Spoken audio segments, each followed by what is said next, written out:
Hi, you guys. Thanks for tuning in. It's Amanda here, still on the journey, the Make Love Not War journey, in order to help angry wives and their spouses. Today, we have with us a very special guest, yet again, but special in a different way. We have Devin Galleudet, and I'm going to let him introduce to you what his specific knowledge is in relations to being able to make love, not war. Hi, Devin. Nice to have you here. Good to see you, Amanda. How are you? I'm good. Before you tell the audience more about what it is that you do and can do, please tell us where in the world you're situated. I'm located in just outside of Los Angeles, California. So it is in the dead of winter and it is a cloudless, sunny sky. We have snow today, so it's not that bad, I guess. Yeah, no, I mean, honestly, according to the weather, I can go outside and wear short pants and flip-flops. So, welcome to Los Angeles. Yeah. Okay, let's get into it. Could you please tell the listeners what it is you do exactly? Well, I frequently speak to women, or actually men and women, and I offer a series of classes called The Mystical Solution to Modern Love. And specifically, I've been learning as a student, as a practitioner, as well as a teacher, things like Kabbalah with the K, Kabbalah with the Q. In other words, it's kind of like reading between the lines of the Bible to kind of understand what God wants and what we can learn about ourselves and the universe. Yeah. Yeah. And so on a deeper level, whether you believe in some sort of a divine spirit, a cosmic ooze, or we're just here from happenstance, it really doesn't matter. Most of the things that we're going to be talking about are kind of common sense. And more often than not, if you are a human, and if you're listening to the show, you probably are, we all have certain kinds of commonalities, the kinds of things that get in our way. And we may not have all the facts, but that doesn't stop our minds from creating scenarios that must be the truth by using our logical minds. So we're going to talk a little bit about getting around some of that. And hopefully have better, stronger, more wonderful relationships. Yeah. So I'm curious already. What is Kabbalah with the K? Well, Kabbalah with the K is actually the word it's spelled is Kabbalah, and probably 95% of the time when you see that, let's say if you go to a local bookstore and you see that word, it's going to be referencing to traditional Kabbalah, which refers to kind of the mystical side of Judaism. I'm sorry, go ahead. No, I'm just saying, okay. Yeah, mystical side of Judaism. You'll also see the word spelled with a C, which usually refers to sort of the mystical side of Christianity. And then frequently with the Q. And when you see that, it's usually referring to, as an example, the K and the C are frequently trying to, promote their religious beliefs. In other words, how do you be a great Jew? How do you be a great Christian using these mystical concepts? The Kabbalah with the Q is for people who really don't necessarily need or want to be a good Christian or a good Jew. It's really about sort of striving to your higher self. Okay. So I have a specific question for you. Fire away. Why are some wives so angry? Do you have any kind of explanation to this? Yeah, absolutely. Because I think for the most part, and it's not just wives. I mean, we're going to talk about things from the female perspective, but I think just across the board, we have expectations of who we are and who our partner is supposed to be. And when that person doesn't live up to what our expectations are, and to be quite honest with you, more often than not, we develop a little bit of a fantasy in the back of our mind of who the ideal person is. Like, we found a spouse, we found a partner, they're great, we love them, we're hot for them, all of this kind of great, wonderful stuff. And little by little, they don't live up precisely to the expectations of what our hopes are. In other words, if you loved me more, you would do this. If you loved me more, you just get it right every single time. And the truth of the matter is we're dealing with the fallibility of us. Like, you know, from our conversations together, I know that you are a wonderful, smart woman. And at the same time, we're imperfect. So there's going to be a bad day. There's going to be an imperfect day. There's going to be a day where you don't make the right choice. But because of our individualness, we'll have this expectation that we'll cast upon the other person that they should live up to particular standards that may not be fair or reasonable. And over time, that becomes like, if I don't get my needs met, or I feel as though I'm not getting my needs met, then I become hurt, and eventually I become angry.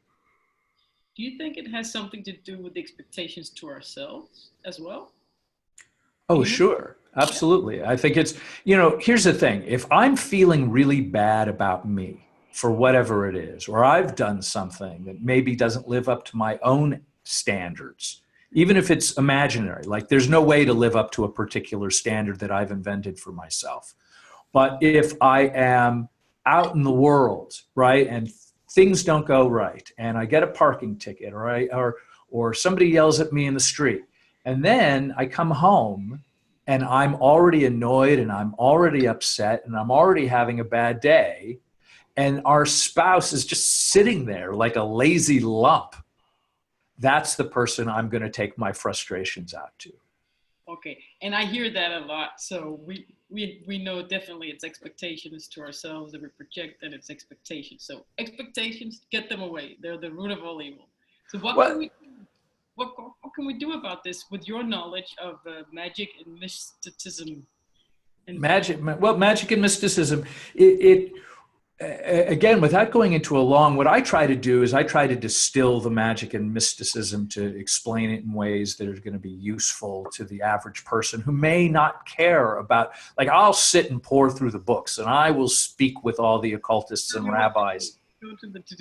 Give me the quick fix. The quick fix is that if you are having a feeling, that if your response is always, I'm going to confront him, I'm going to tell him off, I need to give him a piece of my mind, I would probably say, now keep in mind, most of the things that I talk about tend to be very specific to the individual after I have a lot of information to get to know who that person is. But if we're talking about sort of like very broad kind of general principles that are fairly easy to follow. But Devin, if you don't mind, then think about a very angry wife who Yes. doesn't want to be angry, and maybe she doesn't even know herself why she just all of a sudden feels all this uncontrollable anger, and it's really has something to do with love. Well, it usually, when we get into things like love, we have a lot at stake. That means we've put ourselves out there as vulnerable. In other words, I've chosen this partner, and this partner is not being who we want them to be. The anger is usually sourced from one of several things. As we talked about earlier, it's from some internal thing. And I like to call those things the thing behind the thing. Oh, yeah. So when somebody is particularly angry, in this case, we've got an angry wife, her spouse is a dud, he's a jerk, he's not doing X, Y, and Z, and she has really legitimate reasons for it. The first question I recommend asking the angry part is, what are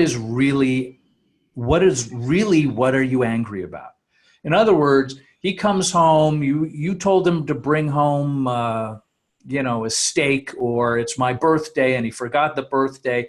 What are you really angry about? More often than not, it's not the thing that we're talking about, it's the thing behind the thing. Usually it has to do with safety. It has to do with security. It has to do with feeling loved. In other words, if the partner's not responding or behaving in a way that we want them to, it's very easy for us to then equate that imperfection to how he really feels about me. And one of the things that I can say for sure, and this is something that we haven't discussed yet, again, and this kind of comes to me from my study of the mysteries and Kabbalah, is that hold on to your seats. Women are smarter than men. They are the fairer. Yes, there should be a bell chiming. There should be clouds parting and a light shining through and caroling angels sing. What I'm talking about is that women, by their natural state, are the smarter, the fairer, the more generous, the more nurturing, the more loving of the two genders. I can go into a big diatribe with this, but we really don't have a ton of time. But embrace the fact, if you're a woman listening to this, embrace the fact that you are wonderful, more perfect, but there is a downside to that. The downside is that women have the ability to be this more nurturing thing, and they assume, if there is a downside to all of that, that they view men as being just as smart and capable and emotionally intelligent and loving and nurturing by nature as they are. So what happens is a woman may be feeling some frustration in a relationship, and she may go to another woman who senses all of the same kinds of things that she's likely to sense, and go, my husband's doing this, this, this, and this. And her friend's going to go, oh yeah, no, he may not love you as much as he should, or he's doing this kind of thing on purpose. And the truth of the matter is, we're not. And on another level, and I learned this long ago from my daughter when she had not perfected this. In general, two women can be sitting in a room and they're talking a mile a minute.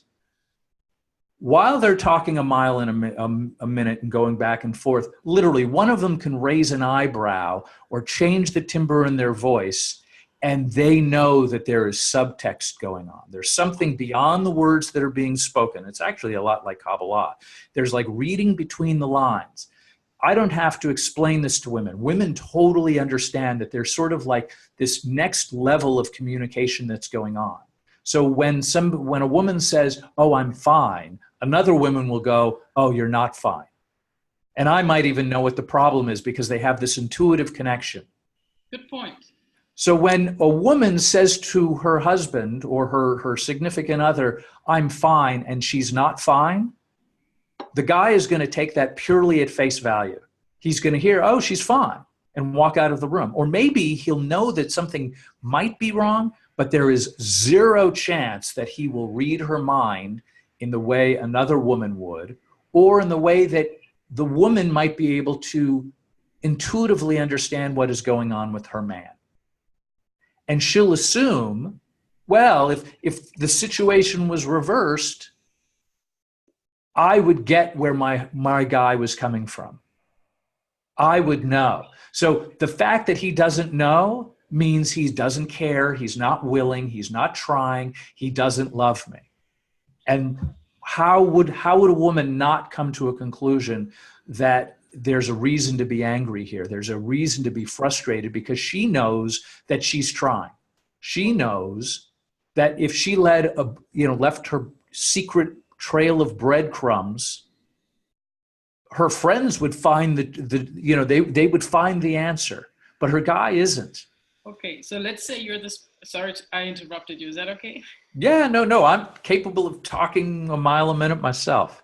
So let's say you're the spouse. So let's say that we're clear on the fact that men do not always understand what women are saying or trying to communicate, and it's like trying to put a square thing into a round thing. It just doesn't really fit. So right. There's something that the guy can do, accepting the fact that he'll not understand her immediately, he'll not know, but is there something gained by him kind of showing that he's willing to try? Is that a way to diffuse the angry wife? Just giving her that much that I'm willing to try. I'm willing to put myself out there and not just walk into the other room because you didn't start saying something was wrong. Is there like a leash, something we can give to the spouses to go with that, just trying to look like? Well, I think there's two things that are going on. First off, if you are married and you are an angry wife, at some point you have to realize that you married probably a pretty good guy. You know what I mean? You met him, you have to give him a little credit that he in there somewhere, before of all the anger and all the hostility and all the frustrations and all the confusion, the guy that you married is probably a pretty good guy, in most cases. Of course, there's going to be some cases where the guy has just become a complete jerk for a variety of reasons. But let's say he's still a good at heart guy. Yeah, listeners, trust your instinct. You didn't choose this guy. You didn't marry Right. him. You chose this guy. You picked him. Right. Like if I have, and one of the things that I have to start with, like I have a wonderful relationship. My wife and I have been married. We're on course to get married 100 times in 100 countries. So far, we've been married 20 times. The reason why I do that is that I want to keep instilling the idea that I am committed and in love with my wife. So when we have a disagreement, and they happen because we're different people and we have different wants and needs from moment to moment, there has to be a moment where I can say, I'm not going anywhere. I love you. We can disagree all day long. You can hate me. You can slam a door, but I'm not going anywhere. And that gives her safety and security. It's important for her to know on a real deep base level that I'm her guy, I'm still there. So if there's a guy listening here and you get into that space of arguing because somebody wants to be right, you didn't bring home the bacon. Well, I meant to bring home the bacon. And then it becomes about the bacon. We're not arguing about bacon. We're arguing about security and love and safety. And we're trying to make sure the other person knows that. So when we start fighting about the bacon, we can get beyond the bacon pretty quickly. That's really what we're attempting to do. So there's two things. So if it's a guy, you have to make sure that you are instilling the fact that you love this woman and that you want to be her hero, that you want to go and do the kinds of things that she wants you to do. Maybe you don't hear it. Maybe you mean to hear it, but you can't hear it. Yeah, I think a lot of guys really want to, but they just don't understand it. They're one big question mark. Absolutely. And they get involved and they get tied up in all of the stuff. Well, you called me a name. No, you raised your voice. And all of these other kind of sillinesses that happen in a moment rather than what's the big picture? The big picture is we got married because we love each other, because we have a deep connection, because there's something going on that other people in the world couldn't compete with. So we have chosen each other. And that's the important base that we want to focus on. So he should be really mindful of the fact that regardless of whatever nonsense we're arguing about, that the baseline is, I love you, I'm committed in the relationship with you. She, on the other hand, has an equally important duty, understanding that he is not going to read your mind, understanding that he is less intuitive. He's less likely to get it, that when you may be able to communicate these subtle nuances with other women, you won't be able to do it with the man in the same way. So what that means is, and I wrote a pretty fun ebook called Women Are Smarter Than Men, because you are. The example that I give is if you think you're going to walk up, let's say you're out shopping, right? And it's before the holidays, because we just passed Christmas as an example, where people tend to give each other gifts. If you are shopping with your husband and you point at a dress and you go, wow, that is a pretty dress. The subtext might be, I want you to buy that dress for me for Christmas. And I'm just giving sort of like a silly example. But if you think he's going to take that information of, oh, pretty dress, my wife wants it for Christmas, that's never going to happen. So, but what if he doesn't at the same time want to be told what to do? So what do you do as a wife? Well, I think it's the framework. I think it's one thing to tell somebody what to do, and it's another thing to own your feelings and your wants and your needs. So it's one thing to say, I demand that you buy this dress, and if you don't, you're a jerk, and you've let me down before, and if you don't buy me this dress, you're going to let me down again, which is just kind of insulting. And I've heard this. I've heard this I've heard this in conversations, because it's like, well, I told him I wanted the dress. Well, how did you tell him it? And then we start talking about, well, how are you approaching it? Because just as sensitive as women are, men are sensitive too. So yes, when we feel that we're not getting respect or we're not getting love, we're going to collect up all our toys and back up for our own personal safety, just as any woman would. We just do it in different ways. So what does that mean? You can say, hold the dress in front of him. See this dress? I love this dress. It would mean so much to me if you got me this dress for the holidays or for my birthday or for whatever. So what that means is you're telling him very specifically what it is that you want, and you're giving him the opportunity to give that to you. And I like the fact that you point out that you hold it up in front of him. Right. You don't just point. You take right. it. No, it's Yeah. important. It's really, really important that you get clear with your man. You understand, like you think, okay, he can't be this stupid, right? I'm sure there's somebody watching this right now going, he can't possibly be that stupid. No, he's totally that stupid. He wants to be your hero, but women, for most men, are a mystery. We don't know necessarily what you want. You're confusing, you're baffling to us, and we're sort of like treading water to stay afloat quite frequently, because we want to give you the things that you want. I mean, sometimes we can't financially be able to, or logistically it's impossible or whatever. But if there's a reasonable possibility, we want you to do that, because if we are bringing you joy, happy, and security, guess what happens for us? We get payback. We get paid back by security, safety, and love from our side too. When we know that you're happy, we feel like we've done a good job. And it actually encourages us to continue to do the kinds of things that you want. But we need you to be clear and very specific. If you're going to say to yourself, well, he should know better, people are going to say, oh yeah, no, he should know better. And to be quite honest with you, from like an intellectual side, yes, he should know better. The problem is that we're trying, and we don't have these other layers that women kind of move in and out of so freely. So if you're not being clear, and I mean really clear, I mean, here it is, I want this, please, it would mean a lot to me if you did this. You would be my hero. By the way, ladies, write that down. You would be my hero. You would be my hero. That's a good line. I'm going to take that as one of the takeaways. You would be my hero. Absolutely, because he does want to be your hero. He wants, like we were raised with all kinds of wonderful mythology and fairy tales where the guy is battling dragons out in front of the thing to come save you. We want to give you that. We want to be saved, but mainly from ourselves sometimes when we just first totally. start. Absolutely. So, I mean, if you're having a bad day, it would mean a lot to me if you'd give me a hug. Mm-hmm.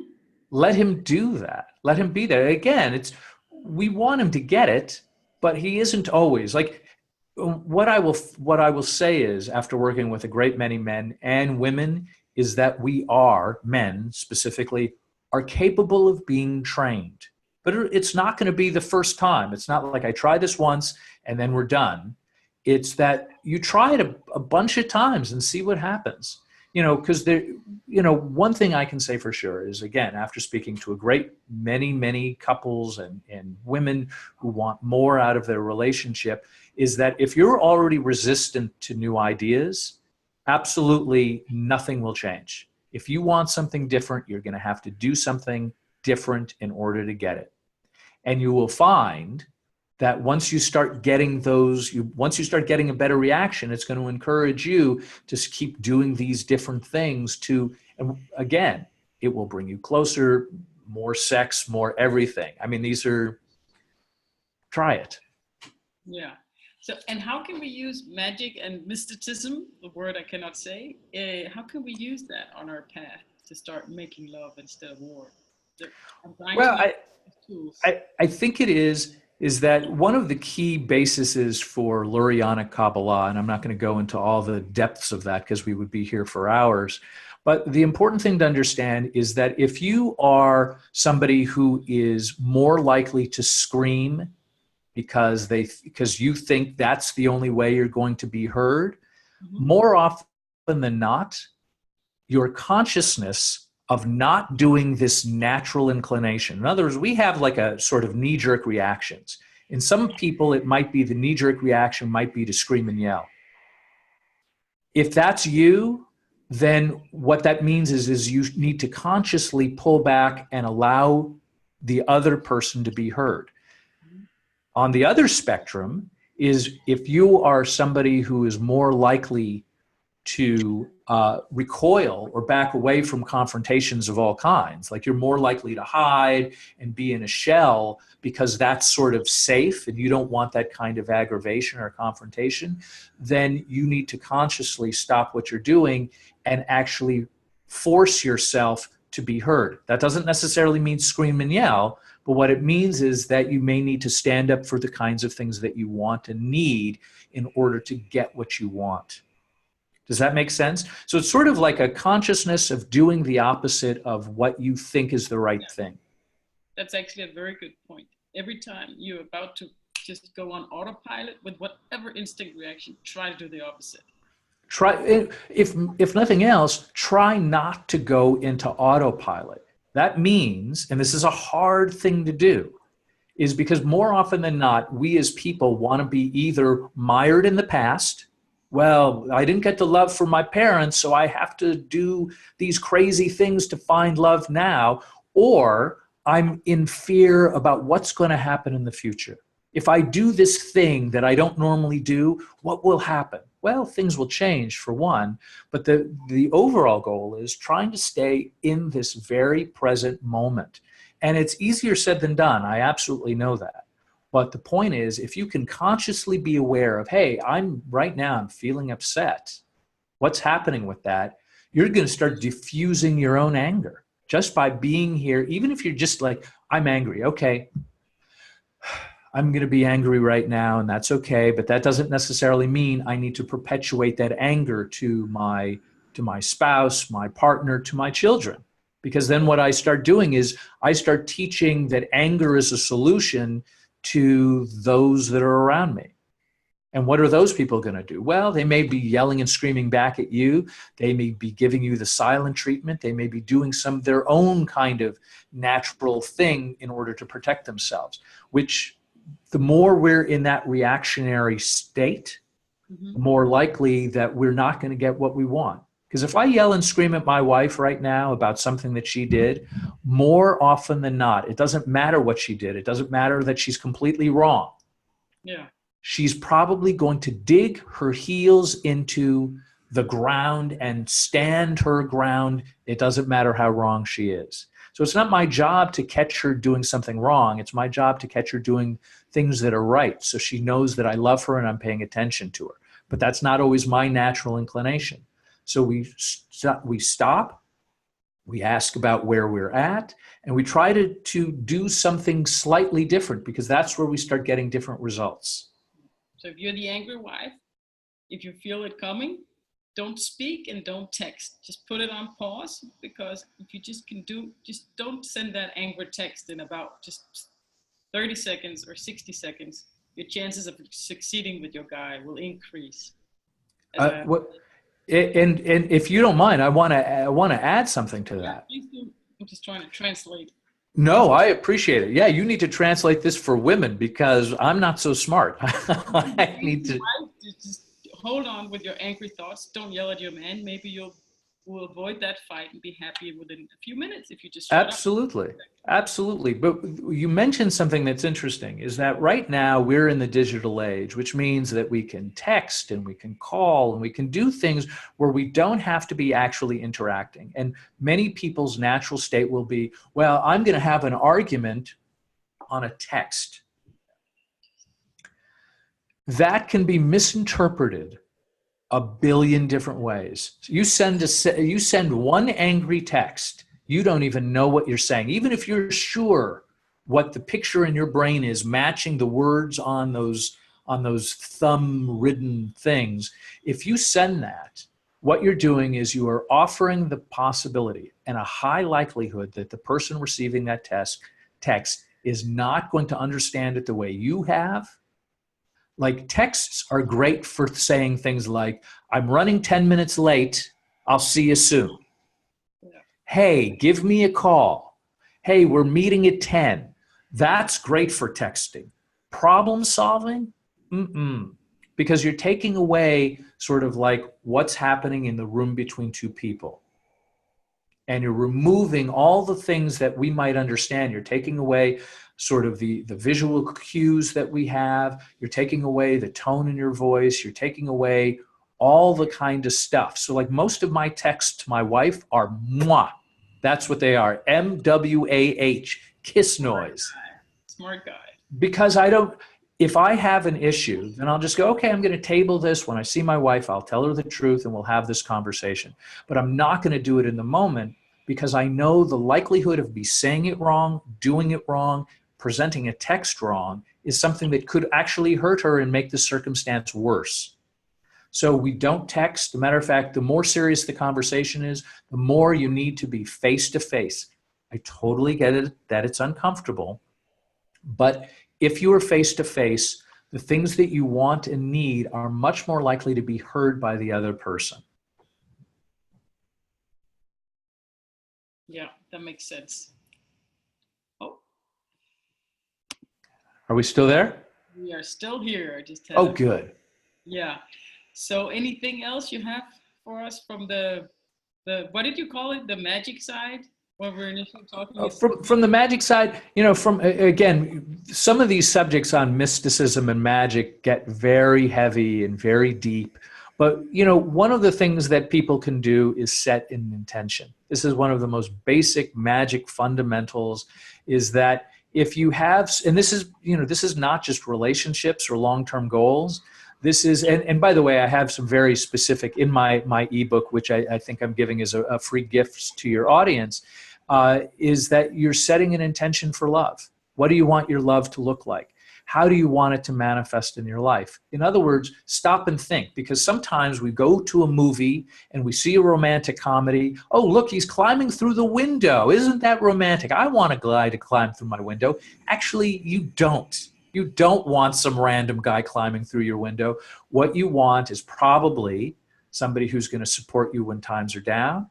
You want to somebody who's going to hold your hand through difficult moments. You're going to want somebody who's going to hug and kiss you and hold and be proud that they are walking down the street with you.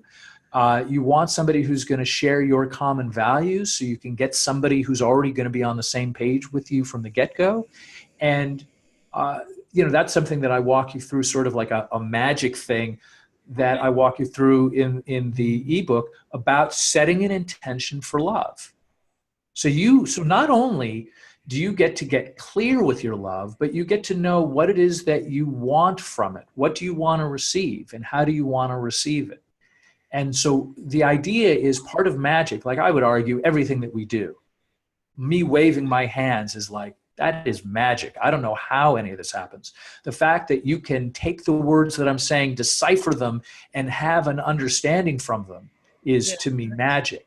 Magic. The technology behind speaking is amazing. Absolutely. It's amazing. So in terms of love, though, we want to kind of be conscious about how do we set an intention. And I think you can do this. I know you can do this, whether you are a single person who is looking for love, or you are an angry wife looking to not be angry.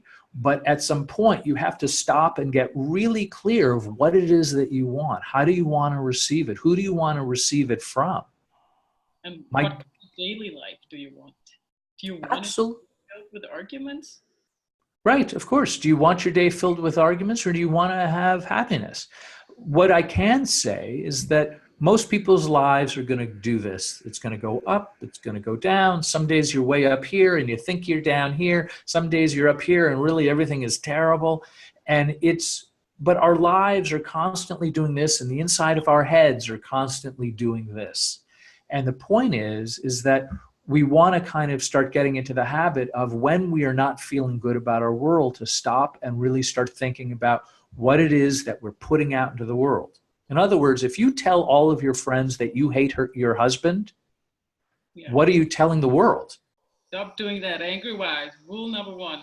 This is or leave it. Rule number one. Love it or leave it. Absolutely. Yeah. So start, one thing that I do actually recommend a lot of people is to start developing something called a gratitude list. That means they quite literally write down the things that they are happy about, that they are pleased to have in their lives. And I mean, we get really basic with this. I have my eyes, I can see. I am very blessed to have that.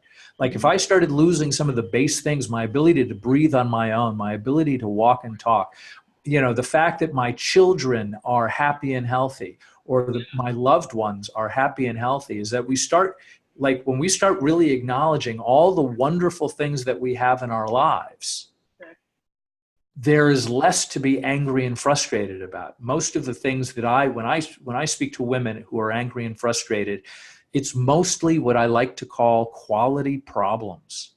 Yeah. That means really life is great, but there's this small thing that we're not getting, and it becomes this all-encompassing, all-powerful thing, and it's not useful. Focusing on the thing that we're not getting means that we're ignoring all the wonderful things that we have in our lives that we are getting. Super good point. Very good point. That should be the goal for everyone, and especially angry wives. Get to the point where you're naturally and convincingly saying to yourself, life is good. When you're there, you're at a good spot. That should be the end goal, just to in this journey, I think. Absolutely. That doesn't necessarily mean that all of your feelings will go away, but what it means is we go from a place of I hate my husband to we have some problems that are worth tweaking. Like he's basically a good guy, but let's work on some stuff so we have more intimacy and more closeness in our relationship. If we're too angry, if you're too angry to actually feel great about your life and acknowledge that you have a lot to be grateful for, you should just start writing the gratitude list. I would. Absolutely. That's something that I do. It's something that I highly recommend, because what it does is it starts putting things in perspective. You know what I mean? It's a great many of us, certainly sort of like in first world countries, lead pretty good lives in comparison. I've had the good fortune I've been to 84 countries around the world. Some of those countries are poverty stricken, where we have again, we have homeless people in Los Angeles, knock on wood, I am not one of them. But there are measures of poverty in places like Guatemala and Brazil and other places around the world where we just don't get it. We don't see the measure of difficulties that others face. And I think angry wives, they should go to Africa and see how happy people really are in the midst of all that poverty. That will really make you scoot your toes and go, I feel bad for feeling bad. Right. But it's not about punishing yourself for leading a good life or being fortunate enough to be and live where you are. But the point is that you wanted to be able to diffuse the kinds of things that really get under your skin, so that they are put into kind of a perspective of okay, this is a problem that I can manage, versus I'm completely out of control, I'm crazy mad, and I'm going to punish the person in the room next to me for not living up to the kind of standards I want them to. So if you're that hurt, that just means that your ego has blown out of proportion, so you don't see the other guy, and your problem should just have the role that it has and the size that it. Absolutely. But by the same token, anger, like an angry wife, is normal. It's regular stuff. You know what I mean? It is a thing that at some point or another, every human being is going to go through moments of anger and hostility and difficulty and challenge. But again, the more we play into the reaction of that, the more likely it's going to be more difficult for us to get out of that cycle that the anger and the hostility brings. And it does terrible stuff to our body too. You know what I mean? Hypertension and heart disease and a bunch of things are directly related to anger and how we feel about ourselves. So it actually behooves us to stop what we're doing, to say, okay, wait, I need a time out here. I need to breathe. I need to slow down, and let's really look what the thing is behind the thing. Let's really slow down and kind of get a sense of where is my relationship and what can I do about to help it move in the right direction. So if my husband or my spouse isn't quite doing the things that I'm hoping that he would, I'm going to help him. I'm going to help him, and I'm going to root for him, so I allow him to be the hero that he wants to be in my world. And again, You know what I mean? This is hand holding at dinner. This leads to greater intimacy, better sex, all of that stuff. And that's what we want. Yeah. You gotta really want him to be your hero and know that he does want to be your hero. I think that's a big I think that is, I really do believe that we are meant to be together. I really, like, I think we're supposed to be together. But that means, in order for that to work, both sides have to give a little, both sides have to kind of not stay purely into the reaction, because we can develop ruts and we can develop habits that don't serve the love in our relationship. I mean, one of the reasons why I get married is because it's really important for my wife to know that I love her, not just on our wedding day, but, you know, tomorrow, this week, today. And because of that, I have a pretty great relationship. But it takes a little bit of effort on my part and a little bit of my consciousness to be present with my wife when we're spending time together.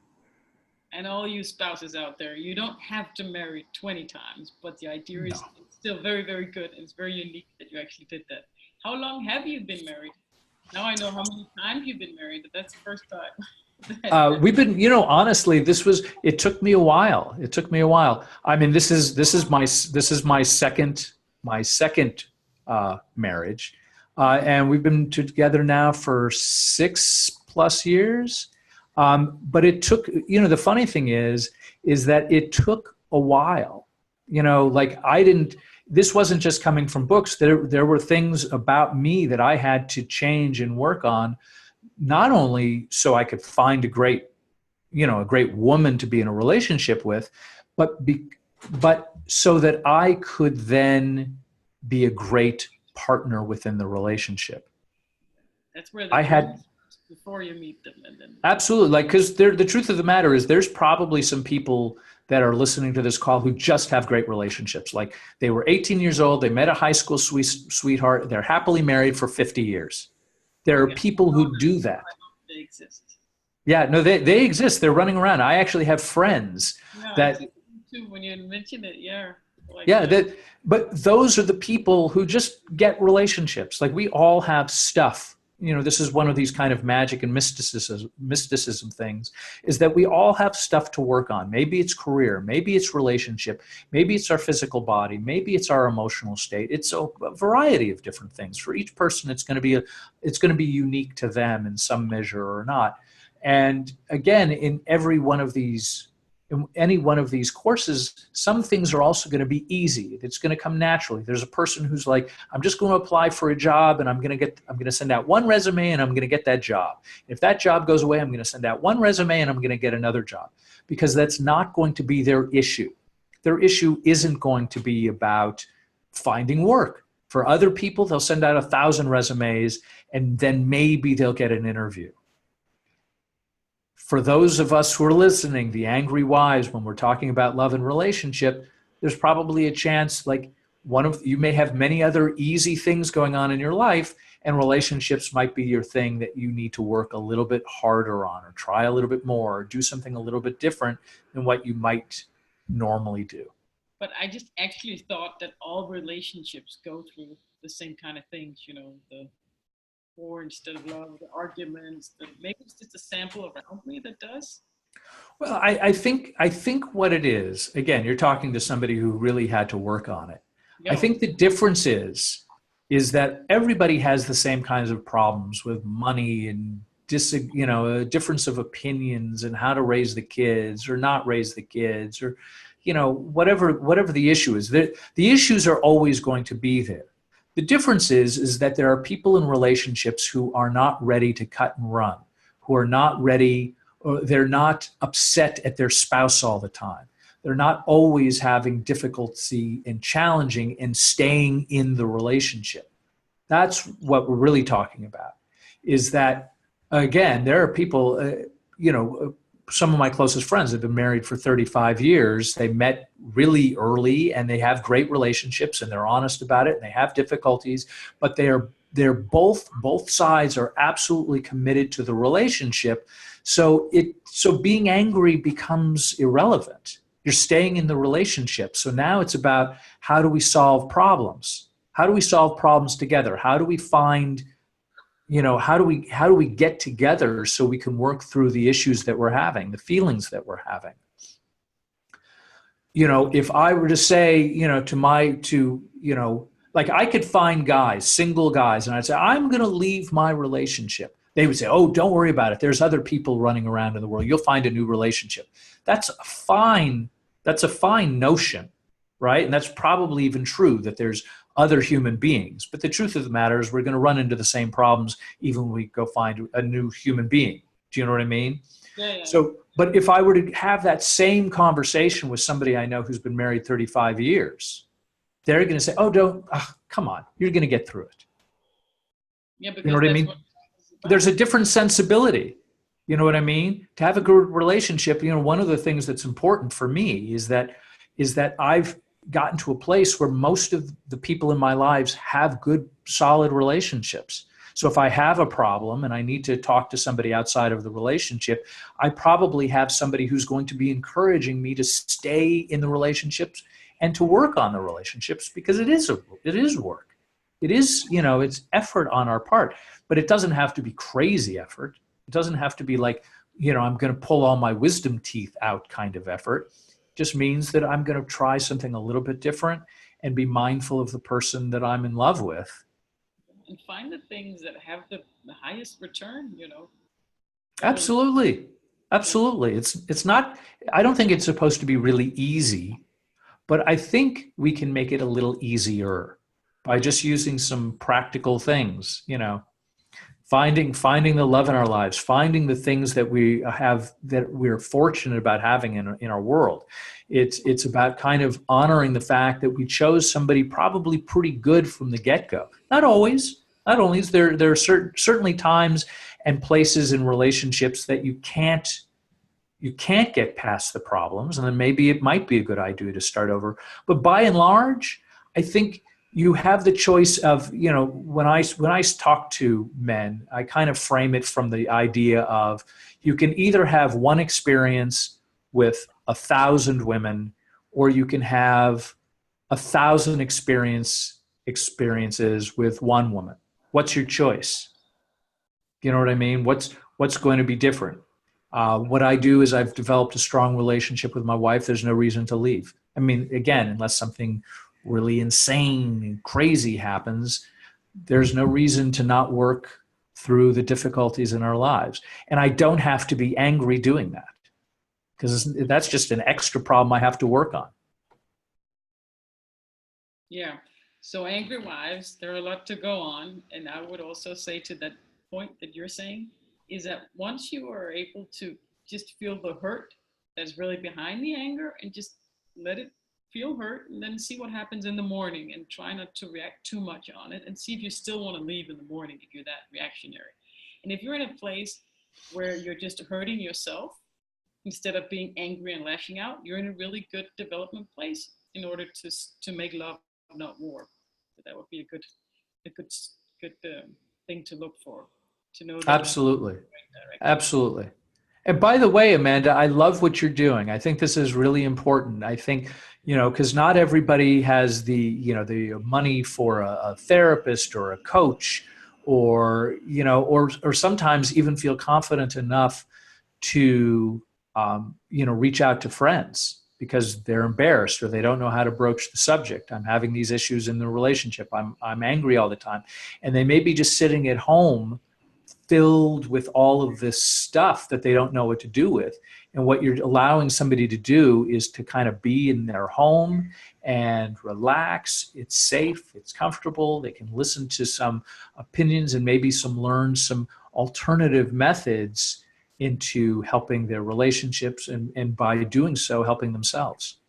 Yeah, I know that, if you think you're angry, you should really know that there are a lot of people out there, or at least one sitting here, who have been really, really, really angry. So you're not alone. Definitely, you're not alone. Absolutely not. We're all works in progress. We're all doing the best we can. Yeah, definitely. That's the goal. And for this guy, listeners, because I want you to just pick at least one expert and go deeper with them and try their steps and their advice and listen to them. And this guy has a book called Women Are the Wiser. No, Women Are the Women are wiser. It's called Women Are Smarter Than Men. And you can get that at my website, devingallaudet.com. It's a free download.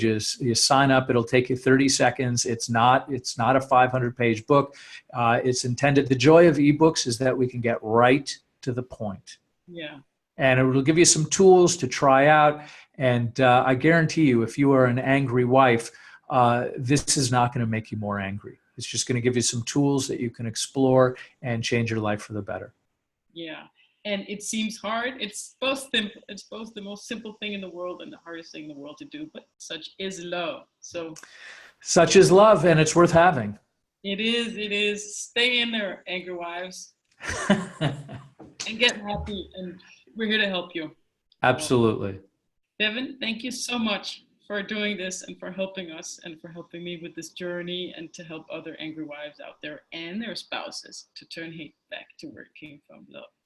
Thank you so much, Devin. My pleasure, Amanda. Thank you so much. Bye-bye. Bye. Bye. Bless you. Bye.